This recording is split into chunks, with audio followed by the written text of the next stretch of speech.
Hindi raw ipinaalam o pinaalam ayon kay Senate President Tito Soto ang mga pagliban ni Senador Bato de la Rosa. Hindi na pumasok si de la Rosa simula November 10 o noong magbalik sesyon ang Senado.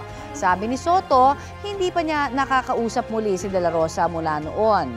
November 8 nang sabihin ni Ombudsman Jesus Crispin Remulla na may arrest warrant na umano ang International Criminal Court laban kay de la Rosa. Pero hindi ito kinumpirma ng ICC. Kahapon, si Senate Finance Committee Chairman Win Gatchalian ang humalili kay de la Rosa para i-defend ang budget ng Department of National Defense. Sabi ng Senate President, hindi ito dapat mangyayari. Tinitingnan daw niya kung nasa rules ng Senado ang pagpataw ng parusa dahil sa pagliban ng walang paalam. Hindi okay yun. Sana, hindi mo kaya, hindi mo dapat hiniling na makuha mo yung chairmanship. Especially vice chairmanship ng budget, national defense. Napakahalaga eh.